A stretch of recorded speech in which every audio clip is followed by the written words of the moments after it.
Am I the jerk for banning my mom from my house after she stole my wedding dress? My mom has a tendency to be very reactive. She is also extremely superstitious and sentimental. I am not. I am currently planning a wedding and we are both broke students, so our budget for the wedding is very low. My mother-in-law asked if I wanted her wedding dress. She got married in 2019 and it lasted 9 months. I'd refer to the wedding as some type of internal crisis where she believed she had to be married by 40 and was trying to make another man jealous. She cried the morning of the wedding and kissed her boss on the lips right in front of the groom. She is now very bitterly divorced, but living happily with her boss. My mother-in-law offered me this dress and it's a beautiful dress. We are the same size and it is from a bridal boutique I can never afford. I'm happy and not at all worried about her failed marriage. My mom told me she thought it was a horrible idea and that the dress would bring bad energy. I said I'm not into that stuff and I'm going to wear it. She called me spoiled and materialistic and cited that my mother-in-law doesn't even like me. My mother-in-law doesn't really like anyone but her boss, but I'd say she likes me well enough, and that my mother-in-law disapproves of the wedding. She thinks we are too young, but she isn't that invested. I told my mom that I get where she's coming from, but I'm wearing the dress. Well, my mom came over recently and she stole the dress. I called her and confronted her and she said that she is disappointed that I am a shallow woman and want to wear a dress from an adulteress with a failed marriage. I told her she had 2 hours to return it or I was calling the cops. She did return it intact, but I said she is banned from my house forever. My mom did apologize and she cried. She feels like since the dress is okay, I'm being too harsh. She cited that if I have kids, it wouldn't be fair to keep her banned and said I should understand this is hard for her. And when your kids grow up, there are always growing pains. So, am I the jerk from banning my mom from my house after she stole my wedding dress? The OP is an adult and it doesn't sound like the mom is paying for the dress or paying for this or paying for that, but yet she's used to kind of just running wild and doing whatever she wants. And in this case, she thought that she could just steal the dress without any reaction from her daughter. I wonder if she just thought she would steal the dress and the daughter would be like, okay, no big deal, and then just be fine with it. It also seems like her pointing out all of these aspects about the mother-in-law are really just a way to weaponize these scenarios into getting what she wants, which is for her to either not have the wedding for her daughter or to have it exactly in the way that she wants to have it with the good energy and spirituality and all that stuff. I mean, the mom could just buy her a dress, but it sounds like that's not an option. So what's the problem with wearing a secondhand dress if you, the OP, doesn't mind the whole history of that dress? Even though it's not stated anywhere here, I kind of get the sense that the OP's mom maybe doesn't want her to get married to this guy for some reason that we don't know beyond the context of this, because she even points out that the mother-in-law disapproves of the wedding because she thinks we're too young and that she isn't that invested, as the OP wrote it in the post. So maybe the mom does feel the same way and she's kind of just trying to mirror project that onto the mother-in-law so that she doesn't have to be the one that says that. But let me know what you would do in this situation, and do you think the OP is a jerk or not for banning her mother for stealing the dress? Am I the jerk for walking out on my date? I went on a date with a guy last week. He's someone I've been talking to for about 6 months online. We met in a Star Wars fan group on Discord. The only meat that I eat is fish, so I checked out the restaurant beforehand and saw a salmon dish I would like. I have told this guy this, and I have no problem paying for myself. I was excited to meet him and talk about Star Wars and the new Boba Fett series. He seemed off when I met him there and was kind of rude. He ordered my meal for me, the black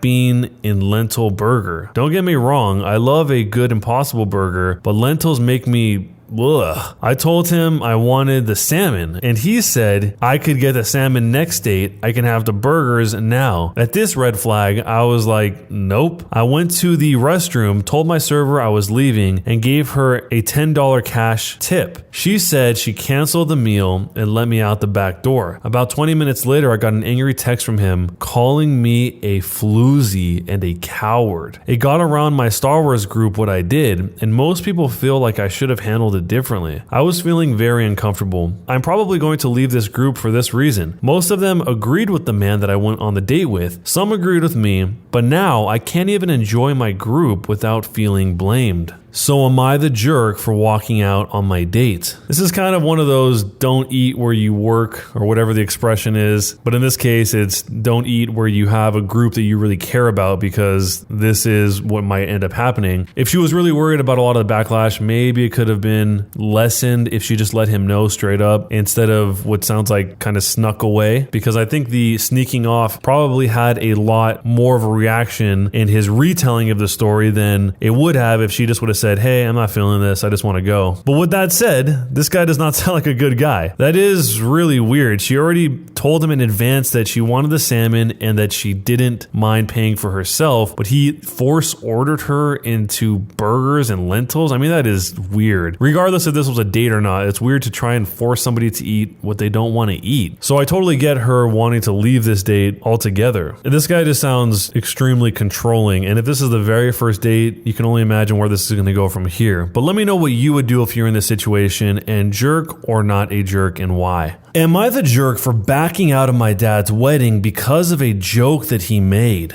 Growing up, it was pretty clear that my parents weren't happy. They have nothing in common, and my dad always seemed miserable when he was home. He lived and breathed his job. He was a neurosurgeon. He was an okay dad, a pretty bad husband, and when I was a senior in high school, he left my mom for his affair partner, Abby, who was also a surgeon at the hospital. My mom was humiliated, and it took her a long time to heal emotionally. My brother and I didn't talk to my dad for about a year and slowly have resumed contact. He proposed to Abby 9 months ago, and while I saw it coming, it still felt like a blow. And I was upfront about how I didn't know if I wanted to go to the wedding or not. He's been with Abby for almost 3 years, and he acts like a totally different person. He's like a giddy teen, which is really weird to watch. Objectively, I get that she is much better for him than my mom. He had nothing in common with my mom, and he needed someone who was more driven and passionate, as he put it. Also, my mom hated all of his hobbies: camping, hiking, going to the beach, because she didn't want to get dirty, and they just weren't compatible. Abby is a bit more of a tomboy, and they do everything together. He's really happy, and I guess I'm happy for him. I recently visited them and agreed to go to the wedding. My dad and I had a private talk, and I said I will never fully forgive him for cheating, but I can see that he is really happy now. He said he wishes the best for my mom. He didn't understand how important compatibility was when he was younger, and then he laughed and said if they didn't want him to cheat, he wouldn't have a bed at work. This pissed me off, because from other jokes I've heard from a mutual friend, not him, the two of them were fooling around at work. Hopefully not in the hospital, but it just reminded me of my mom being the last one to know and how he always couldn't wait to go to work. I snapped at him that he is such a jerk, and how he can never resist the urge to make dumb jokes. He teased way too much when I was a teen, and it affected our relationship, and I said I wasn't going to the wedding. I stormed off, and he just texted me sorry and nothing else. Abby sent me a long message about how it was a pretty tame joke and just his personality, and I'm being too sensitive. She asked me to reconsider. The wedding is at the end of January, so I don't have much time to decide. So am I the jerk for backing out of my dad's wedding because of this joke? How can Abby not realize that the worst possible thing to do in this situation is to try and belittle the concerns of the son here by saying, oh, it's just a tame joke? I mean, maybe she's got that 200 IQ big brain status and she's playing 3D chess where she knows many steps ahead that by saying this, it'll piss off the OP even more, so he won't go to the wedding, and maybe that's what she ultimately wants, because if she was really trying to help the situation, why would she text him at all? That's a matter between the father and the OP.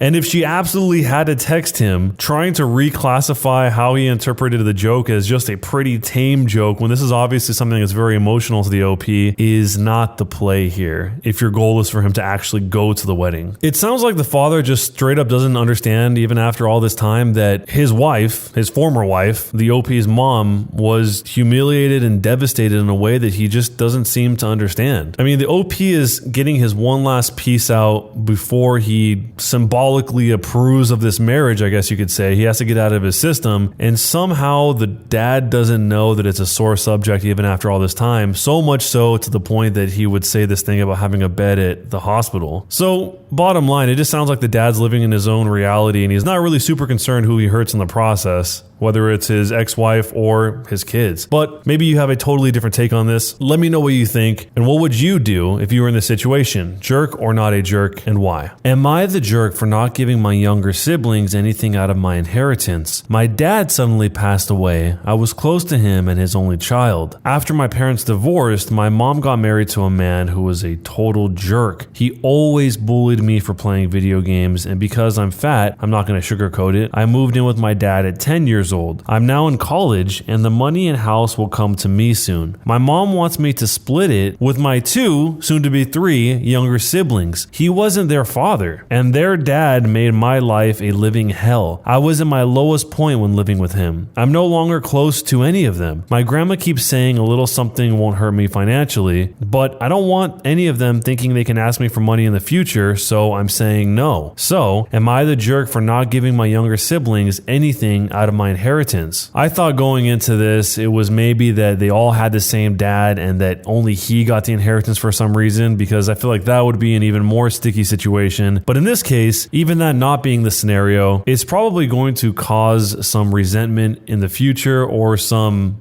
general tension about what he has and what they don't have if the younger siblings actually want this. From what he's saying here, it sounds like his grandma and his mom are the ones that want him to spread the money amongst the siblings, but the siblings themselves, we don't actually even know how old they are, and we also don't know if they even want this at this point. The difference here is that the OP no longer has that parent to help him with anything in life anymore, whereas the younger siblings have both parents to help them in life. So it isn't really fair to take away the last and final gift from his father to give it to siblings that do have another parent, their own father. He talks about hating the stepfather, but really I think it just comes down to keeping the money and dealing with any resentment if that comes up, or spreading it out and knowing that he will never have another final gift from his own father. One really important note that somebody responded by saying is that if I can offer advice, put the money in a trust. This helps you avoid paying a large amount of tax right out the gate. Rely on the executor of estate, POA, that your father named to set that up for you. Not only is this a great idea for you financially, it also legit allows you to say that it's out of my hands. Honor your father's wishes. I'm very sorry for your loss. So for those of you that know about estates and inheritance, you can chime in the comments, but for everyone else, let me know what you would do in this situation, and jerk or not a jerk, and why.